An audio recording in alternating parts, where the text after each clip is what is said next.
Hello అండి, welcome back to our channel. అందరూ ఎలా ఉన్నారు? మేమైతే చాలా చాలా బాగున్నాము. ఈరోజైతే మా పిల్లల కోసం సింపుల్గా పాస్తా చేస్తున్నాను. అది ఎలా చేస్తున్నానో మీరు కూడా చూసేయండి. నేనైతే పాస్తాలో ఈరోజు అయితే సాస్ ఏం వాడట్లేదు. ఒకవేళ మీకు నచ్చినట్టయితే వేసుకోవచ్చు. సో ఫస్ట్ అయితే హాట్ వాటర్ పెట్టుకున్నాను. అందులో కొంచెం ఉప్పును ఆయిల్ వేసుకున్నాను. ఆయిల్ వేసుకోవడం వల్ల ఏమిటంటే పాస్తా అనేది ఒకదానికొకటి అతుక్కోకుండా మంచిగా వస్తుంది.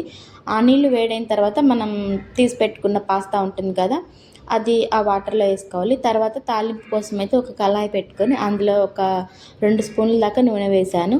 తర్వాత జీలకర్ర ఆవాలు వేసి ఒక కట్ చేసుకున్న ఆనియన్ ఉంటుంది కదా, అది వేసి మంచిగా మగ్గిన తర్వాత అందులో ఒక పచ్చిమిర్చి ముక్కలుగా కోసి వేసుకున్నాను. అది కొంచెం మగ్గేలోపు ఇక్కడ పాస్తా కూడా ఉడికింది. ఆ వేడి నీళ్ళు అనేవి వంచేసి మనం చన్నీళ్ళు పోసుకుంటే పాస్తా అనేది ఇంకా ఓవర్ కుక్ అవ్వకుండా ఉంటుంది.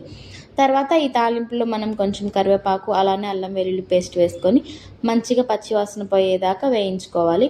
అది వేయించుకున్న తర్వాత కొంచెం పసుపు వేసాను. పసుపు వేసి మంచిగా కలుపుకున్న తర్వాత కట్ చేసి పెట్టుకున్న టమాటా ముక్కలు వేసాను.